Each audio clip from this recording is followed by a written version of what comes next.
Why do 90% of players miss this one fact about Lingyang that changes everything? As we dive deep into Lingyang's crisis about his humanity, or the lack of it, you'll be able to spot the genius play he puts on to deceive everyone in Jinzhou, including you. But that is not all. Then we're going to learn why Lingyang wants to fool every single player and how he gets away with it, and the game itself confirms it. But later in this video, we'll show you that this isn't even his biggest secret. Let's start before Jinzhou, before the troupe, before he even had a name. Nobody knows what the land at the outskirts of Huanglong used to look like, not even the oldest researchers. The legends say it was a lush forest, full of life, and home to a sacred creature that everyone revered. Then the lament came, and it turned all of it into a frozen, silent Taset field. That dead land is the only home Lingyang remembers. He doesn't know when he was born or where he lived before. His memories just start there, in the ruins, alone. And for years, that was his whole life, surviving on instinct like a wild beast, with no direction and no one else. What changed everything was a random encounter. While hunting in the forest, he came across a human military troop, and he started following them, watching everything they did. And he couldn't make sense of them. They faced enemies way stronger than them and refused to run. When one got injured, the others shielded him. Even while starving, they shared their supplies with each other. To a creature that had only ever known survival, none of that behavior made sense, but it lit something in him. His character story literally describes it as a small flame that thawed some of the fear and coldness inside him. Years later, he still couldn't forget them, so he followed their scent and their tracks, and they led him to a place he'd never seen before, Jinzhou. And while he was watching the city from a cliff, drums and gongs started up at the city gate, and he saw a lion dance for the first time. A dancer with a lion's head, moving in a way that stirred something in his bloodline, something he'd been searching for without knowing it. That day, he decided he was going to join these creatures. Now, his actual entrance did not go smoothly. His plan was to approach the Liondance Troupe after one of their shows at the Jinzhou Theater. What he didn't account for is that rooftops after rain are a lot more slippery than tree branches. So, instead of an approach, the troupe got a strange-looking kid crashing through the roof onto their stage. He couldn't speak human language yet. He didn't have a name. The troupe just called him Little Guy. And since he couldn't talk, he communicated the only way he could think of. He grabbed a spare lion dance head and performed for them. The troupe members still laugh about it because according to them it looked less like a lion dance and more like him showing off his claws and teeth. His appearance caused arguments in the troupe, but in the end, the two oldest members, Master Wu Fang and Master Qixing, decided to take him in. And here's the first mystery. Lingyang has asked them many times why they accepted him, and he only ever gets vague answers, like his ears and tail resembling the auspicious lions of legend. But sometimes during his master's naps, Lingyang overhears him sleep-talking, and what he says is, "Big lion, I did it. My promise." The masters knew something. They made a promise to someone, or something called the Big Lion, and the game has never explained it. There's a second mystery attached to his arrival too. When the troupe found him, he was wearing an old longevity lock, a protective charm pendant. They took it around Jinzhou, trying to figure out where it came from, and every merchant said the same thing. It's an ancient design nobody has ever seen, which means before Lingyang's memories even begin, someone cared enough about him to put a protection charm on him. Under his master's guidance, he started actually learning lion dancing, calligraphy, how to live among humans, and to help him control what his story calls the brutal force inside his body. He was taught a set of ancient steps from Huanglong that regulate energy flow, the same steps that form the foundation of lion dancing. He trained relentlessly and eventually earned the title of Lionhead, the lead performer of the troupe. The name came later. When Lingyang awakened his forte, it turned out to be ice, and that crushed him because nobody loves the cold. He had survived the cold his whole life, and he still feared it. How was he supposed to help people overcome fear with the very thing he feared? His master found him drilling on the plum blossom poles, working through it, and instead of answering the question, he asked one. "You don't have a name yet, do you? What kind of person do you want to be?" And the little guy said he wanted to stand on the highest plum blossom pole in the world, higher than the sun, to bring people joy, warmth, and courage. And if the sun tried to melt him, he'd get hotter than the sun and melt it first. So his master named him Lingyang for the ambition to surpass the sun. The whole troupe celebrated, and that day, August 8th, became his birthday, the day he became someone. Life in Jinzhou made him who we meet in the game. He became famous for his lucky greetings, personalized blessings he gives everyone he meets, which became so popular that his collection is now required reading in the troupe. But there are cracks under the cheerful surface. In his own voice lines, he admits that when he first came to Jinzhou, he was afraid to take the lion dance head off. He didn't want people to see that he looked different. Wearing the head was the only way he felt safe being himself. And during the troupe's winter training in Taoyuan Vale, we get the clearest picture of what he actually is. When beasts attacked travelers in the mountains, Lingyang would rush in and save them, tearing the beasts apart with a speed his story describes as savage and brutal. The people he saved were grateful, and they were also afraid of him. He started asking himself a question that defines his whole character. Are they scared of the beasts, or are they scared that I might tear them apart too? So he found a more acceptable way to help. He stayed out of sight. And a rumor spread through Jinzhou about a strange lion-headed creature that appears in the Central Plains every winter to protect travelers who cry out for help. People started calling it a guardian deity. Even the Academy doesn't know what he is. His official examination report has a note from a confused researcher because his beast features are not caused by his forte. As far as science can tell, that's just what he is. And nothing like him is in their records. Which brings us to his companion quest, Wild Heart's Return.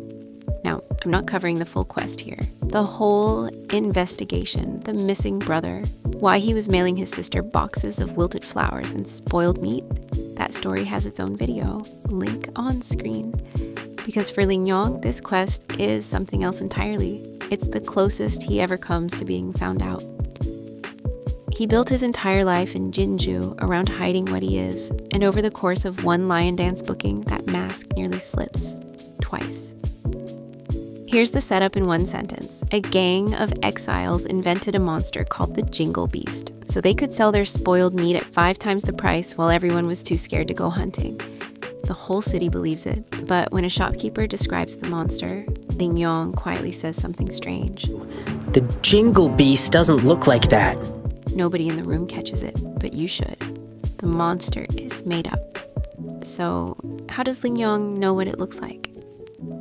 Then there's Bei Shi, one of his lion dance clients. She used to be an explorer until the day she was ambushed in the wilderness and heard a bell ringing behind her, chasing her, all the way until she reached safety. She's convinced the Jingle Beast was hunting her that day, and the fear ended her career. Her brother has gone missing chasing that same monster, so Lingyang takes the case. But the trail leads into a cave, straight into the gang's trap. And this is where the mask really slips. When the gang attacks, Lingyang snaps, hissing, growling, tail wagging like crazy. This is the same savage side we saw in the Winter Mountains, the one that made the very people he rescued back away from him. Except this time, Rover is standing right there. And the first thing Lingyang does after the fight is quietly ask for a favor. Sorry I let you see this side of me. Please keep it a secret between the two of us. Then he says the line the whole quest is built around. It only takes a moment for a human to descend into beastliness. But holding on to one's humanity requires unwavering commitment and courage. The gang gets arrested and the fake monster is exposed. But one problem is left. The bell Bei Shi heard that day was real. So Lingyang handles it his own way. During the grand lion dance show, she hears it again, the exact same sound, and she finally understands. The bell was never chasing her. It was guiding her away from the danger. Something out there saved her life. Her fear's gone, and Lingyang never tells her what that something was. He tells Rover instead, in private, as a story he claims he read in an old book. The Jingle Beast has a real name, the Suan'ni, beasts born with resonance abilities, living peacefully in the deep forests far away from humans, until the Tacet Fields destroyed their home and forced them into human territory where people feared them, called them evil, and hunted them to the edge of extinction. And now, there might be only one Suan'ni left in the world. That last one, he says, wanted to become human. It tore off its fur, filed down its claws, learned to stand upright, but it never truly became human. What it learned instead is that being human is about the heart. So it stopped rejecting what it was and started helping people as itself. And then he adds one more line. Perhaps, in this process, it happened to save a girl in the wilderness. Now remember everything from the first half of this video. A sacred creature's homeland at the edge of Huanglong, destroyed by the lament. A lone survivor wandering a frozen Tazet field. A lion-headed guardian in the Central Plains that saves travelers who cry for help. An examination report the Academy couldn't explain. He's telling Rover his own life story in third person. Lingyang is the Suan'ni, the last one. The monster this whole quest was built on, the beast everyone feared, is the same creature that saved Beishi's life. If that reveal just got you, take 1 second and hit the like button. He was never caught.